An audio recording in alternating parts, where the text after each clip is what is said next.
"Step away from the gate now!" The security guard's hand slammed against Marcus Williams' chest, shoving him backward. A black man in a simple t-shirt and jeans stood outside the gates of Oakwood Academy, the most prestigious private school in the state. His crime? Trying to pick up his own daughter just like any other day. "Parents only," the guard sneered. "No strangers, no exceptions." Marcus didn't shout, didn't argue. He simply looked at the man's badge and memorized every detail. What nobody knew, not the guard, not the PTA president rushing over, not the principal already dialing police, was that Marcus Williams had just won a $2.3 million settlement against the city government last month. And in exactly 5 days, every single one of them would learn why messing with his daughter was the biggest mistake of their lives. Tell me where you're reading this from today. Share your location in the comments. I'm curious how many places this story will reach. If you believe respect should come before assumptions, make sure to subscribe. Stories like this one matter. Let's get back to Marcus and what happened next. Marcus Williams had always believed that love could build bridges where hatred had burned them down. Every morning at 6:15, he would wake his daughter Emily with the same gentle ritual that had become sacred between them. A soft kiss on her forehead, and 3 little words whispered against her dark curls. "You matter, princess." The morning of October 15th started no differently. Their brownstone apartment in the Riverside Heights district hummed with the comfortable rhythm of a father and daughter who had learned to be everything to each other. Marcus moved through their kitchen with practiced efficiency, scrambling eggs while Emily sat at their small breakfast table, her math homework spread before her like a battlefield she was determined to conquer. "Daddy, Mrs. Peterson says I'm the best student in advanced math," Emily announced, her gap-toothed smile beaming as she held up a paper marked with a bright red A+. At 7 years old, she carried herself with the quiet confidence of someone who had never been told she couldn't achieve anything she set her mind to. Her school uniform, navy blazer, white shirt, plaid skirt, hung perfectly on her small frame. Every detail immaculate because Marcus understood that in Emily's world, appearance mattered more than it should. "That's my brilliant girl," Marcus said, setting her plate down and ruffling her carefully braided hair. He had learned to braid those silky strands himself, watching YouTube videos late into the night during Emily's first year at Oakwood Academy. No task was too small when it came to his daughter's happiness. "What did I tell you about your brain?" "It's my superpower," Emily giggled, forking a bite of eggs into her mouth. "And nobody can take it away from me?" Marcus smiled, running a hand through his hair as he glanced at his reflection in the kitchen window. At 38, he carried himself with the composed dignity of someone who had fought for everything he possessed. He had chosen a simple navy t-shirt and comfortable jeans for the day, his usual attire for morning drop-offs when he wasn't heading straight to court. His law degree from Howard University hung framed in their living room, right next to Emily's crayon drawings and school photos. The small apartment wasn't much. 2 bedrooms, 1 bathroom, a living area that doubled as his home office, but it was theirs, and that meant everything. Their morning routine continued like clockwork. Marcus packed Emily's lunch himself, adding little notes that made her laugh. "You're smarter than you know and braver than you feel. Love, Daddy." He checked her backpack twice, ensuring her completed homework sat safely in its folder. These small acts of care had become his meditation, his way of wrapping his daughter in love before sending her out into a world that didn't always welcome little black girls with open arms. "Ready for school, princess?" he asked, holding out her coat. "Ready, Daddy," she replied, slipping her small hand into his larger one. The drive to Oakwood Academy took 20 minutes through tree-lined streets where houses grew larger and more imposing the closer they got to school. Marcus had moved to this district specifically for the schools, sacrificing space and convenience for the promise of Emily's future. Every payment on their rent, every dollar saved for her tuition, represented his unwavering belief that his daughter deserved the best education available. Oakwood Academy stood like a monument to privilege and tradition, its red brick buildings and manicured lawns speaking of old money and older expectations. Marcus had researched the school extensively before enrolling Emily. The test scores, the college placement rates, the opportunities it could provide. What he hadn't fully anticipated was how it would feel to be one of only 3 black families in the entire elementary program. The morning drop-off usually went smoothly. Marcus would park in the designated area, walk Emily to the main entrance, and exchange pleasantries with other parents and teachers who had grown accustomed to his presence over the past 3 years.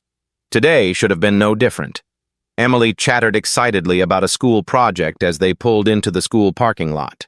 "Mrs. Johnson said she might let me bring cupcakes for the whole class next week," Emily said, bouncing slightly in her car seat.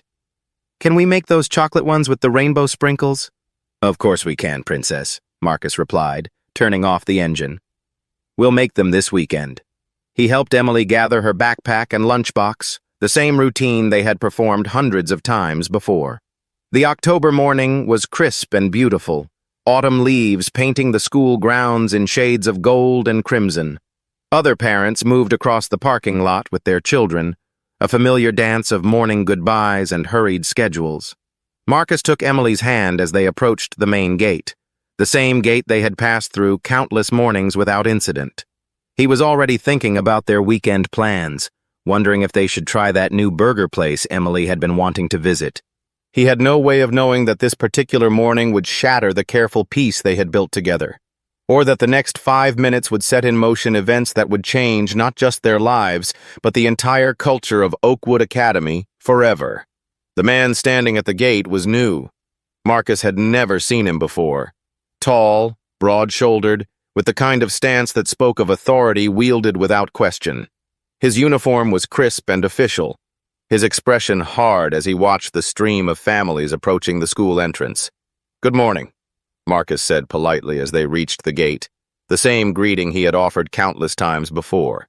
But instead of the usual nod and wave through that he had come to expect, the man stepped directly into their path. His hand raised like a traffic cop stopping oncoming vehicles. "I'm going to need to see some identification," the guard said, his voice carrying a tone that made Emily's small hand tighten in her father's grip. "I'm going to need to see some identification," the guard said, his voice carrying a tone that made Emily's small hand tighten in her father's grip. Marcus felt the familiar weight of scrutiny settle over him like a heavy coat.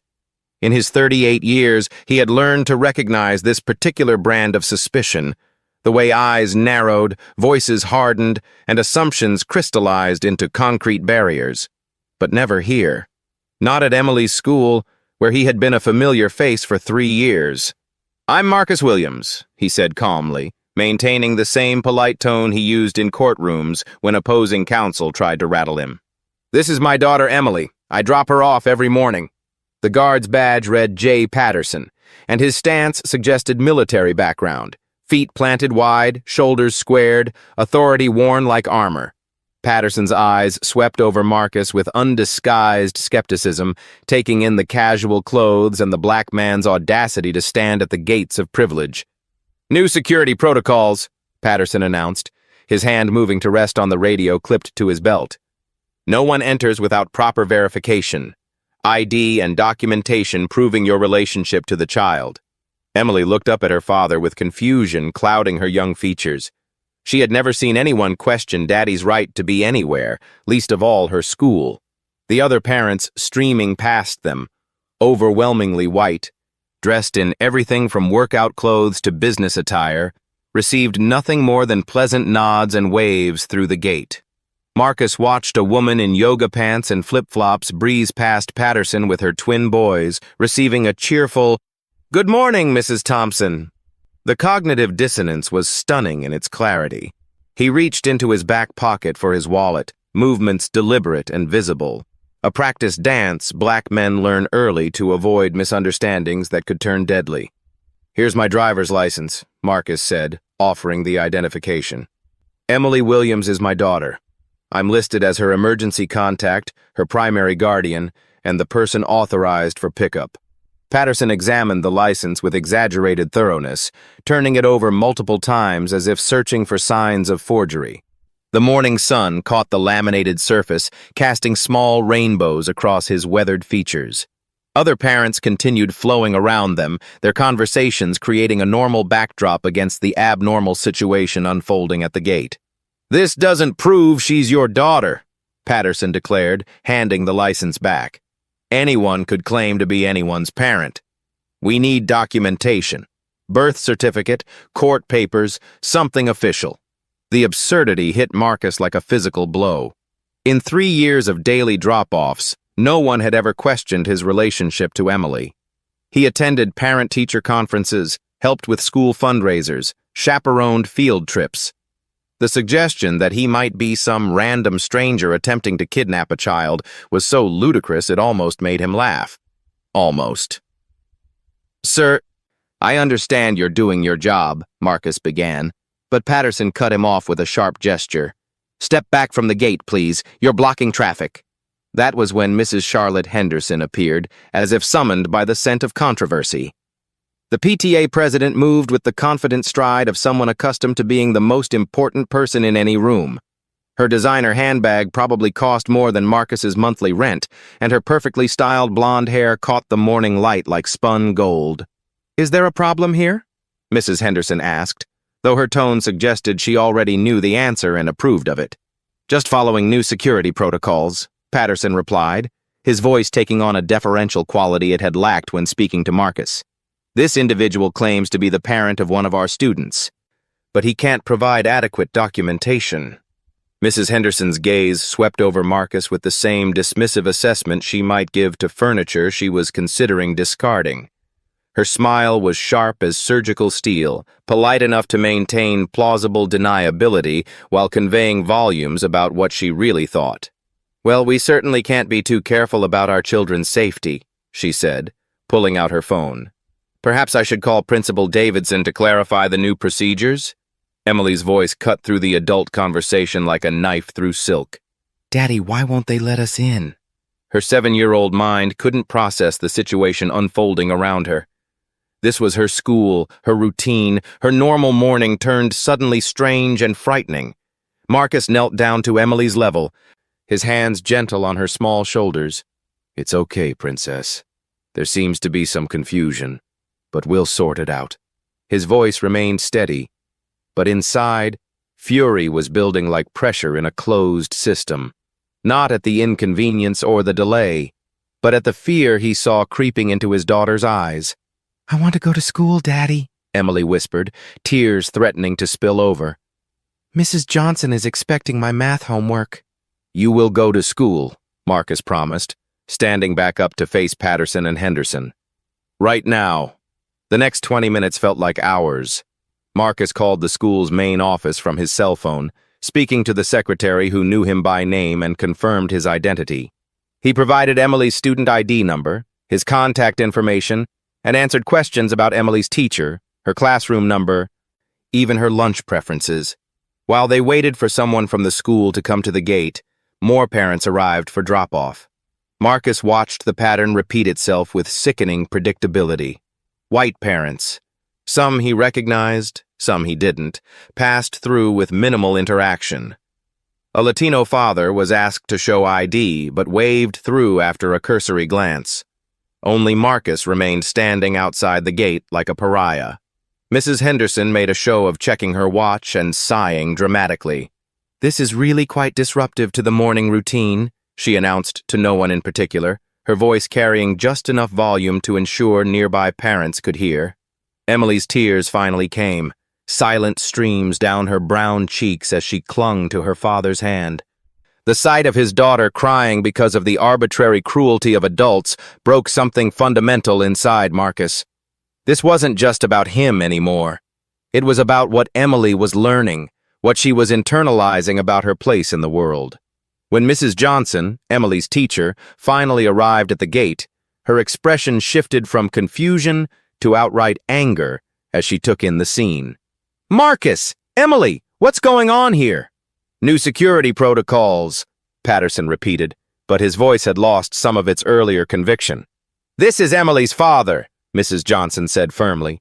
"I've worked with this family for 2 years. There's absolutely no question about his identity or his right to be here." The walk from the gate to the school entrance took less than 2 minutes, but Marcus felt every second of it. Emily had stopped crying, but her small hand remained firmly clasped in his, seeking reassurance he wasn't sure he could provide. The casual cruelty of what had just happened settled into his consciousness like sediment, clouding everything. At the classroom door, Emily hugged him extra tight, her 7-year-old intuition sensing that something important had shifted in their world. "I love you, Daddy," she whispered against his chest. "I love you too, Princess," Marcus replied, kissing the top of her head. "Have a good day at school." As he walked back to his car, Marcus's mind was already working, cataloging details, analyzing the situation with the same methodical approach he brought to complex legal cases. Patterson's badge number, Mrs. Henderson's obvious satisfaction at his humiliation, the deliberate nature of the delay, all of it would be useful later. Because there was definitely going to be a later. Marcus Williams hadn't spent 15 years fighting injustice in courtrooms to accept it quietly at his daughter's school gate. The war had begun, and they had no idea who they were fighting. The next morning arrived with deceptive normalcy. Marcus had spent most of the previous evening on his laptop, researching school policies, civil rights precedents, and documenting every detail of yesterday's incident while the memory remained sharp. Emily had gone to bed subdued, asking twice if she would be allowed into school today. The questions broke his heart and steeled his resolve in equal measure. At 7:30 sharp, Marcus walked through the doors of Oakwood Academy's main office carrying a leather portfolio that had seen him through countless courtroom battles. His appearance was different today. Pressed khaki slacks, crisp white button-down shirt, blazer that spoke of competence and education. If they wanted to play games about credibility and belonging, he would remind them exactly who they were dealing with. "I need to speak with Principal Davidson immediately," Marcus informed the secretary, his voice carrying the authoritative tone he reserved for depositions and opening statements. Mrs. Carol Jenkins, the school secretary who had worked at Oakwood for 15 years, looked up from her computer with surprise. She had always found Marcus pleasant during their previous interactions. Parent conferences, school event registrations, the occasional early pickup for doctor appointments. "Good morning, Mr. Williams," she said carefully. "Principal Davidson doesn't typically take meetings without appointments. Perhaps I could schedule something for later this week." Marcus placed his business card on her desk with deliberate precision. "This isn't a request, Mrs. Jenkins. This is a legal matter that requires immediate attention. I'll wait." The business card read, "Marcus Williams, J.D., Civil Rights Attorney," followed by his contact information. Mrs. Jenkins picked it up, her eyebrows rising slightly as she processed the implications. She had known Marcus was educated. His articulate manner and obvious intelligence had been apparent from their first meeting, but she hadn't realized the extent of his professional credentials. I'll see if she's available," Mrs. Jenkins said, reaching for her phone. While he waited, Marcus reviewed his notes one final time. Everything from yesterday had been meticulously documented. Times, names, exact quotes, witness observations.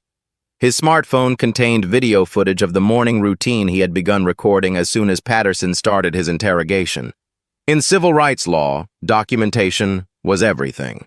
Principal Rebecca Davidson emerged from her office 5 minutes later, her expression carefully neutral. She was a woman in her early 50s, silver-haired and impeccably dressed, carrying herself with the confidence of someone who had spent decades navigating educational bureaucracy. Her smile was professional but guarded as she approached. "Mr. Williams, what can I do for you this morning?" she asked, extending a manicured hand for a brief handshake. "We need to discuss what happened yesterday morning," Marcus replied. "In private." Principal Davidson's office reflected old-money academia, dark wood paneling, leather-bound books, diplomas and awards covering one wall like trophies. She gestured to a chair across from her massive oak desk, a power arrangement designed to reinforce hierarchy. Marcus remained standing. "Yesterday morning, your security guard subjected my daughter and me to discriminatory treatment that violated both school policy and federal law," he began, his voice measured but unmistakably serious. I'm here to give you an opportunity to address this situation internally before I pursue other remedies. Davidson's carefully maintained composure flickered slightly. Mr. Williams, I understand there may have been some confusion yesterday, but I'm sure we can resolve any misunderstanding. There was no confusion, Marcus interrupted, pulling out his phone. There was deliberate, systematic discrimination, and I have it documented. He played the video he had started recording during his interaction with Patterson. The audio was clear. Patterson's demands for documentation, his refusal to accept standard identification, the pointed questions about Marcus's relationship to Emily. In stark contrast, the footage also captured other parents, all white, passing through the gate with nothing more than casual waves. Davidson watched the video with growing discomfort, her administrative instincts recognizing a potential lawsuit unfolding in real time. Mr. Williams, I wasn't aware of the specific details. Then let me make you aware, Marcus said, setting a printed timeline on her desk. Yesterday morning at approximately 8:15 Elitico, your employee Jim Patterson implemented what he called new security protocols that somehow applied exclusively to me. He demanded documentation that no other parent was required to provide. He forced my 7-year-old daughter to stand outside her school crying while he questioned my right to be there. The printed timeline was comprehensive and damaging. Times, direct quotes, witness names, policy violations. It read like a legal brief because that's essentially what it was. I'll need to investigate this thoroughly, Davidson said, though her tone suggested she was already calculating damage control strategies. No, Marcus replied firmly. You'll need to take action. Today. A knock on the office door interrupted them. Mrs. Henderson entered without waiting for permission, her expression brightening when she saw Marcus. Her smile carried the same sharp edge as yesterday, satisfaction barely concealed behind a veneer of concern. Rebecca, I heard there might be some confusion about our new security measures, she said, settling into the other chair as if she belonged in the conversation. I wanted to help clarify the situation. Marcus turned his attention to the PTA president with the focus of a laser beam. Mrs. Henderson, perfect timing. I was just explaining to Principal Davidson how you witnessed discriminatory treatment yesterday and chose to actively support it. Henderson's smile faltered. I hardly think following reasonable security protocols constitutes discrimination. Reasonable for whom? Marcus asked. You watched my daughter cry while I was forced to prove my identity to pick up my own child. You watched other parents who look like you, walk through that gate without question, and you endorsed it. He pulled out another sheet of paper, this one bearing the Oakwood Academy letterhead. According to the official school handbook, which I downloaded last night, there are no security protocols requiring parental documentation for pickup unless a custody dispute is on file. There is no custody dispute regarding my daughter. Therefore, yesterday's actions violated established school policy. Davidson leaned forward, recognizing that the conversation had shifted from damage control to legal jeopardy. Mr. Williams, what exactly are you proposing? I'm proposing that you demonstrate leadership, Marcus replied. Jim Patterson's employment should be terminated immediately. Mrs. Henderson should be removed from her position with the PTA pending a full review of her conduct. And this school should implement mandatory bias training for all staff and parent volunteers. Henderson's face flushed red. That's absolutely ridiculous. I was simply supporting our security team. You were supporting racial profiling, Marcus corrected. And if you continue down this path, you'll be supporting it in a federal courtroom. The threat hung in the air like smoke from a fired gun. Davidson understood the implications immediately. A civil rights lawsuit against the school would bring unwanted media attention, potential federal investigation, and significant financial liability. Henderson, however, seemed determined to escalate the situation. I resent your implication that this has anything to do with race, she said, her voice rising. We treat all parents equally at this school. Marcus almost laughed at the audacity. Mrs. Henderson, would you like me to compile video evidence of yesterday's morning drop-off? I can show you exactly how equally parents were treated. He leaned forward slightly, his courtroom instincts taking over.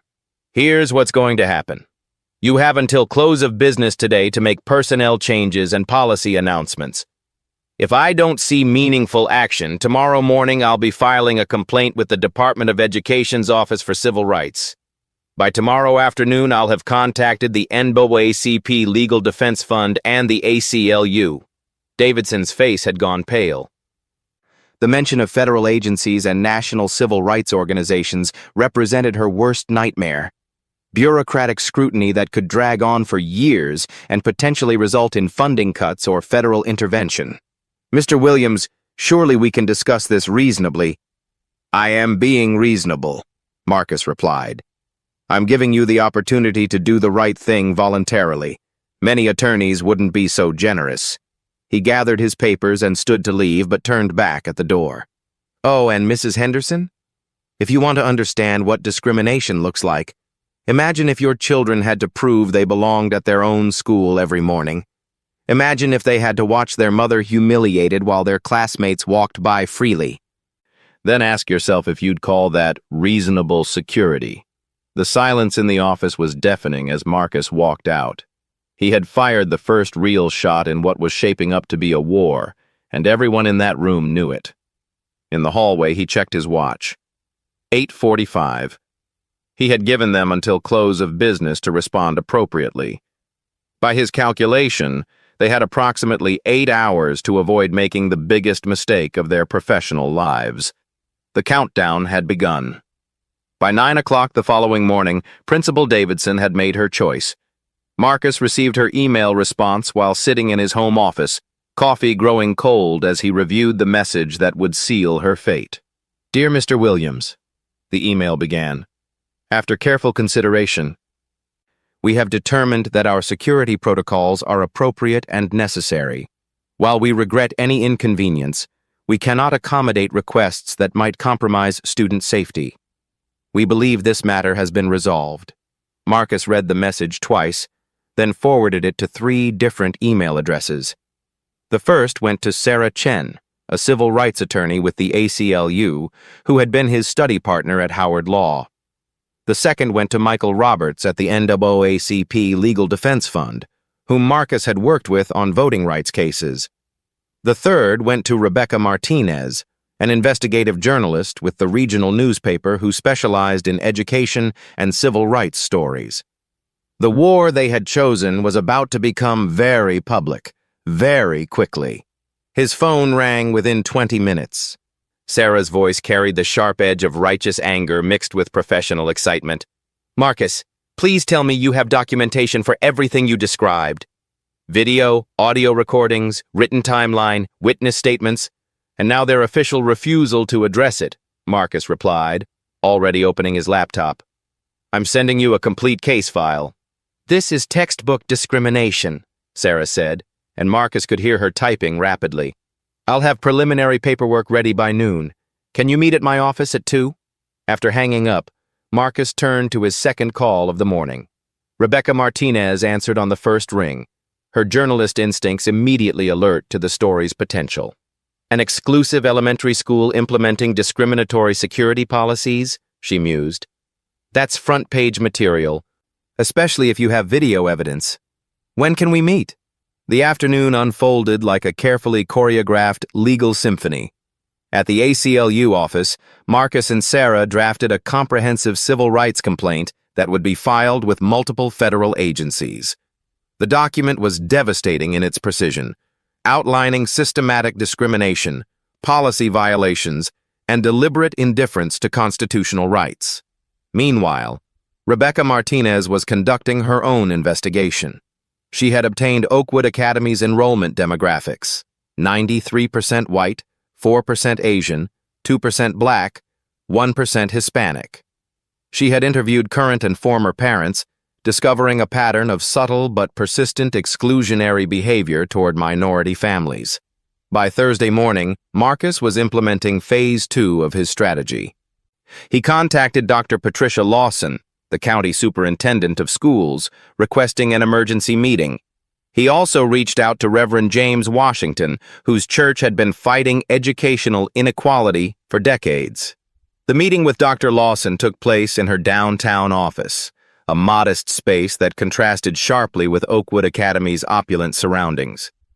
Lawson, an African-American woman in her 60s who had broken numerous barriers in her own career, listened to Marcus's presentation with growing concern. "Mr. Williams, if what you're describing is accurate, this represents a serious violation of both district policy and federal law," she said, reviewing his documentation. "I'll need to order an immediate investigation." "With respect, Dr. Lawson, investigation isn't enough," Marcus replied. "This school receives public funding despite its private status. That funding comes with obligations to serve all students equally. They violated that obligation." He slid another document across her desk, a detailed analysis of Oakwood Academy's public funding sources. They receive federal Title I funds, state education grants, and tax exemptions worth approximately $2.7 million annually. In exchange for that public support, they agreed to non-discrimination policies they're now violating. Dr. Lawson's eyebrows rose as she examined the funding analysis. "You've done your homework." "I've done more than homework," Marcus said. "I've built an airtight case that will cost them everything if they don't change course immediately." That afternoon, Rebecca Martinez's story hit the newspaper's website. The headline read, "Prestigious private school accused of racial discrimination against parent and child." The article was thorough and damning, including quotes from Marcus, descriptions of the incident, and background on the school's demographics and funding. By evening, the story had been picked up by 3 television stations and was trending on local social media. Comments poured in from community members, parents, and civil rights advocates. The narrative was clear. Wealthy white institution discriminates against black father trying to pick up his daughter. Marcus's phone rang constantly throughout the day. Parents from other schools shared their own experiences with discrimination. Civil rights organizations offered support and resources. Legal colleagues called to volunteer their services. But the most important call came from an unexpected source. "Mr. Williams, this is Janet Foster from the Oakwood Academy Board of Trustees," the voice said, professional but strained. "We need to schedule an emergency meeting to discuss the recent situation." "I've already made my position clear to Principal Davidson," Marcus replied. "If the board wants to discuss resolution, they can contact my attorney." "Please, Mr. Williams, we're trying to handle this appropriately. Can you meet with us tomorrow morning?" Marcus considered the request carefully. The board's sudden interest suggested that media pressure was having the desired effect. "I'll meet with the board at 10 o'clock tomorrow morning, but I'm bringing legal counsel, and this conversation will be recorded." That's acceptable," Foster agreed, though her voice suggested otherwise. Friday morning arrived with unseasonably warm weather and the kind of crisp clarity that made everything seem possible. Marcus drove to Oakwood Academy for the 3rd time that week, but this time he wasn't alone. Sarah Chen accompanied him, along with Michael Roberts from the NAACP and Dr. Patricia Lawson representing the county school district. The board meeting took place in the school's conference room, a mahogany-paneled space dominated by a table that could seat 20 people. 5 board members sat on one side, their expressions ranging from nervous to hostile. Principal Davidson was noticeably absent. Board Chairman Thomas Whitfield, a distinguished gentleman in his 70s who owned the largest law firm in the county, opened the meeting with carefully chosen words.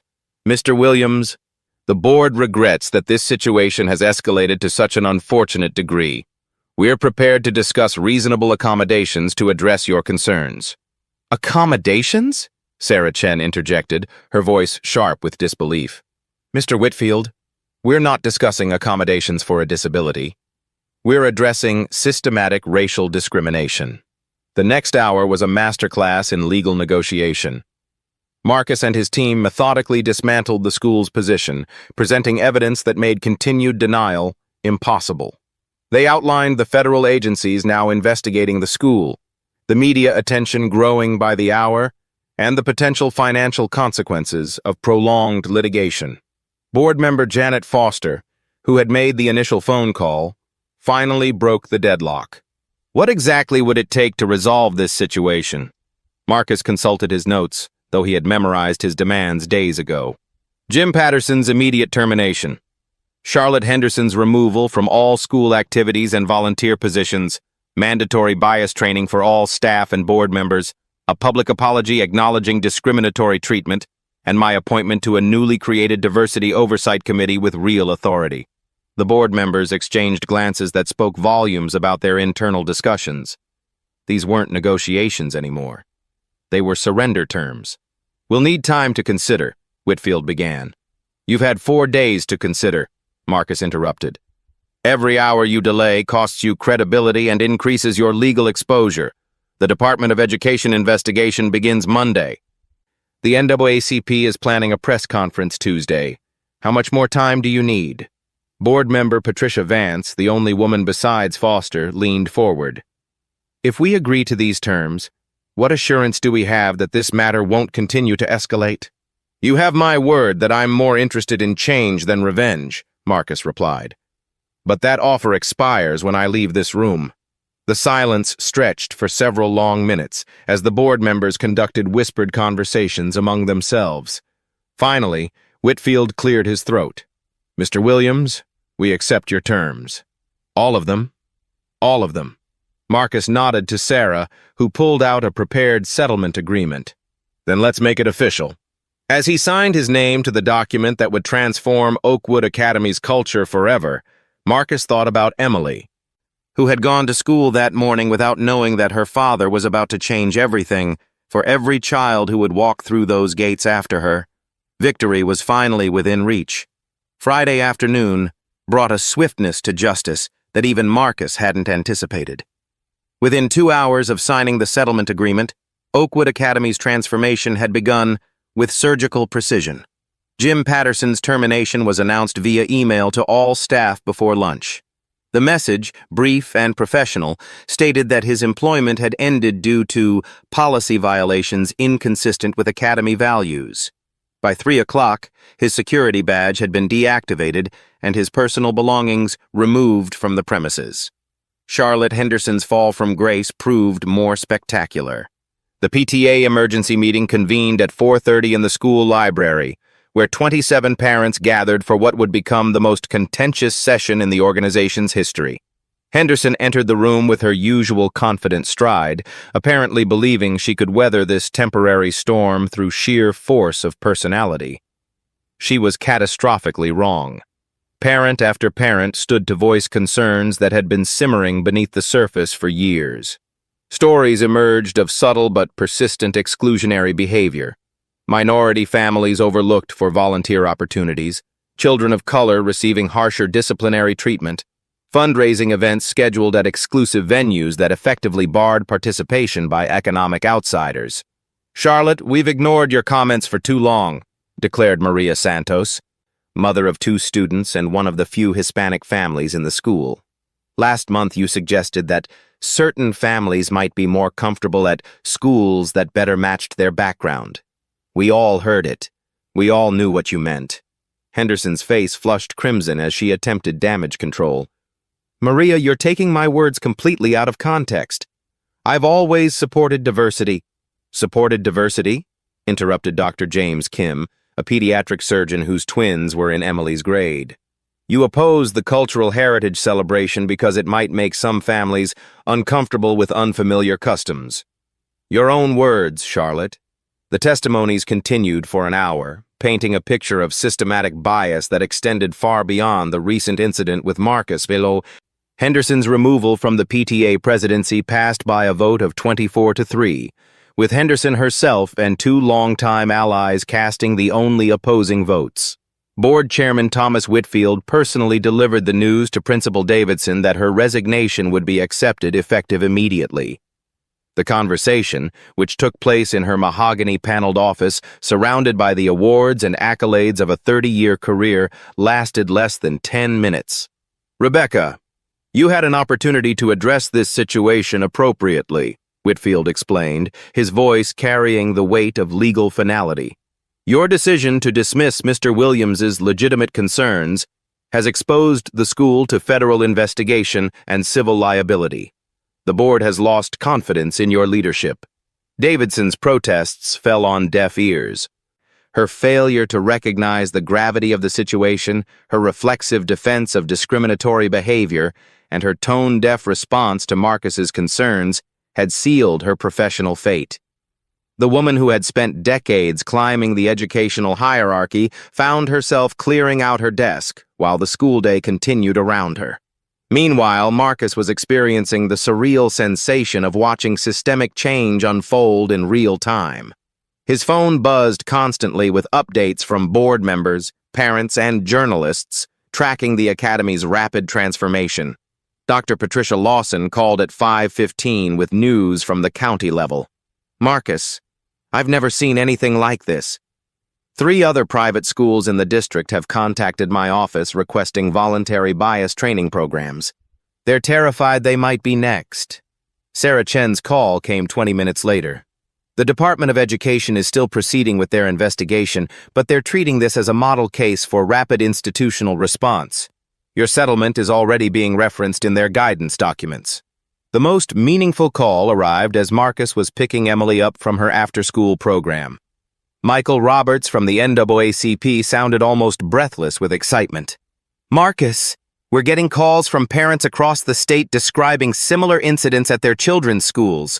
Your case has opened floodgates that have been building pressure for years. We're looking at systemic reform opportunities we never thought possible."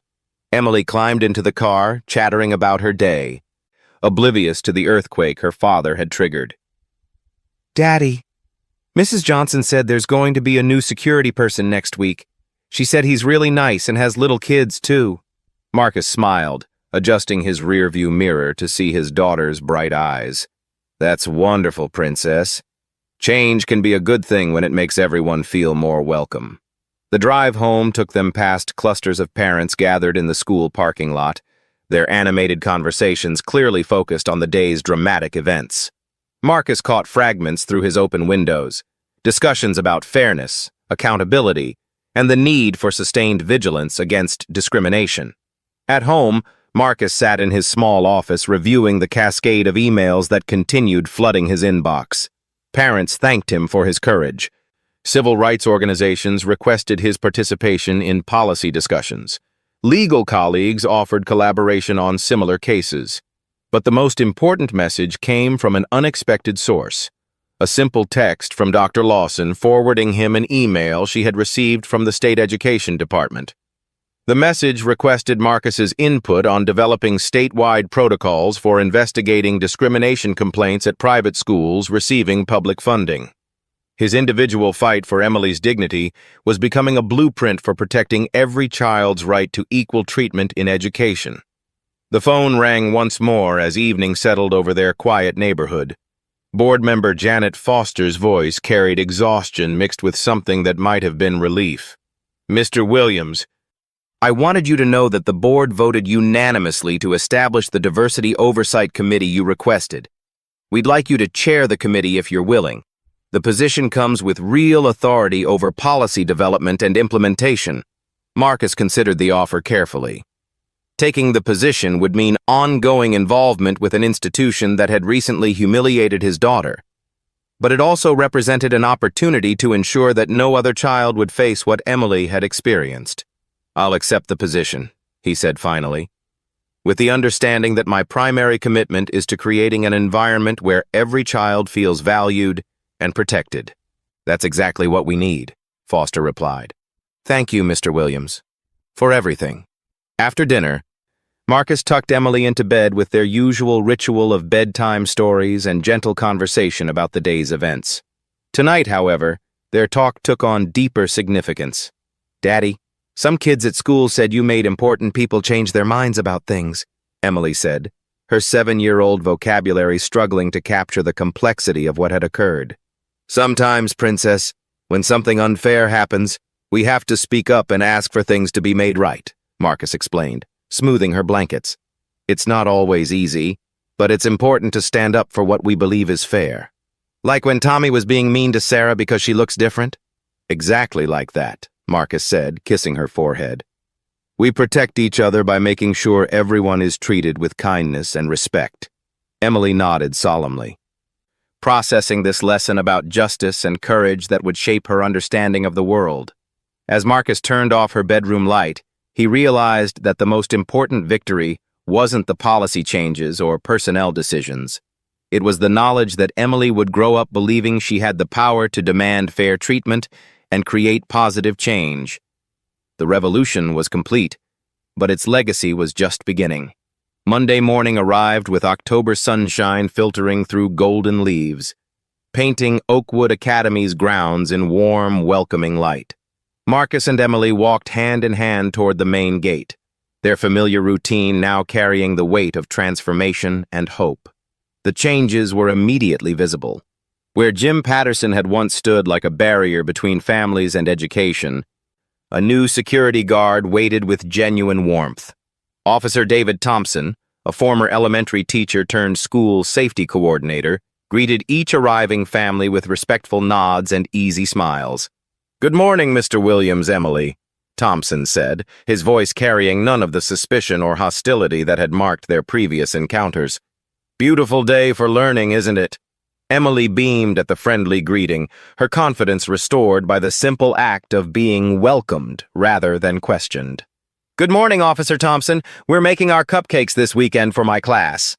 "I'm sure they'll be delicious," Thompson replied, waving them through with the same courtesy extended to every family passing through the gates. The transformation extended beyond personnel changes. New signs in multiple languages welcomed families to the academy. A diversity bulletin board near the main entrance celebrated the cultural backgrounds of students and families. The exclusive atmosphere that had once defined Oakwood was giving way to something more inclusive and genuine. Inside the main hallway, Marcus noticed clusters of parents engaged in animated conversations that would have been impossible just a week earlier. Maria Santos was discussing volunteer opportunities with Dr. Kim, their easy camaraderie suggesting friendships that transcended superficial differences. The social barriers that had once segregated families were crumbling under the weight of forced introspection and genuine change. Principal Jennifer Morrison, Davidson's replacement, emerged from the main office with purposeful energy. A veteran educator with extensive experience in diverse school environments, Morrison brought a fresh perspective that prioritized equity and inclusion over tradition and exclusivity. "Mr. Williams, perfect timing," she said, approaching with a warm handshake. "I wanted to discuss the Diversity Committee's first meeting scheduled for this afternoon. We have quite an agenda to cover." The committee meeting took place in the same conference room where Marcus had negotiated the settlement just days earlier, but the atmosphere had shifted completely. Around the mahogany table sat a diverse group of parents, teachers, and community representatives, all committed to ensuring sustainable change. Marcus took his position as committee chair with a clear understanding of the work ahead. "Our primary objective is creating an environment where every student feels valued and supported. This isn't about political correctness, it's about educational excellence through inclusion."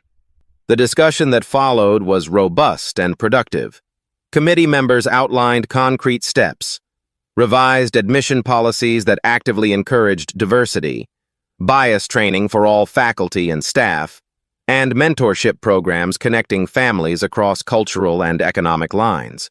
Each proposal was designed not just to prevent discrimination, but to actively celebrate the strength that diversity brought to the educational experience. Dr. Sarah Washington, a clinical psychologist and parent of a third grader, raised an important concern. "We need to ensure these changes aren't superficial. Real cultural transformation requires ongoing commitment, not just policy adjustments." "Absolutely," Marcus agreed. "That's why this committee has authority over implementation and assessment. We'll be measuring progress through student surveys, parent feedback, and academic outcomes across all demographic groups." The meeting concluded with specific assignments and timelines, each member taking ownership of particular initiatives. As the group dispersed, Marcus felt a profound sense of accomplishment mixed with responsibility. The settlement had created opportunity.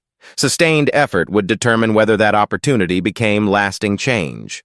After school, Marcus waited for Emily outside her classroom, watching through the doorway as she gathered her belongings with characteristic 7-year-old enthusiasm. Her teacher, Mrs. Johnson, approached with a smile that spoke of genuine affection and respect. Mr. Williams, I wanted you to know how proud I am of Emily's resilience through all of this, she said quietly. She's shown remarkable maturity and continues to be one of our brightest students. Thank you, Mrs. Johnson. Emily loves your class, and she's learned important lessons about standing up for fairness.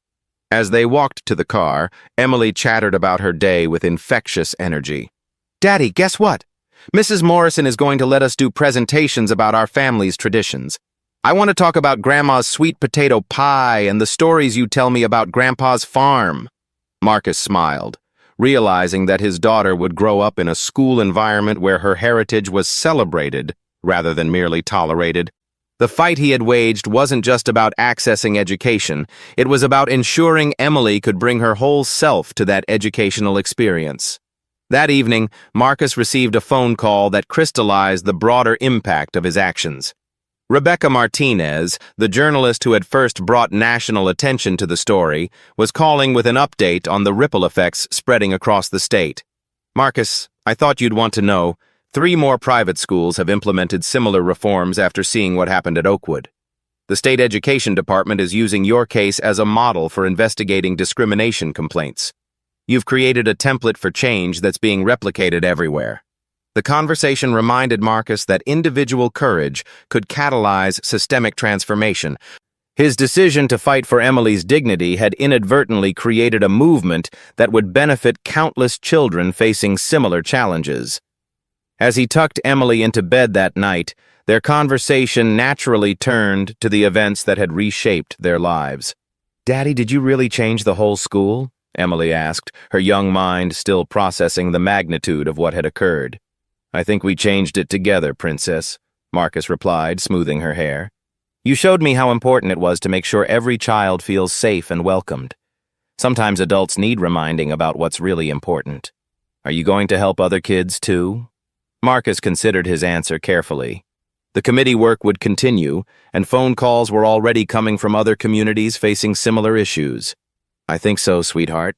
When we know how to help, we have a responsibility to share that knowledge. Emily nodded with the serious expression she wore when absorbing important life lessons. Like when I helped the new girl in my class feel included? Exactly like that, Marcus said, kissing her forehead. You understand perfectly.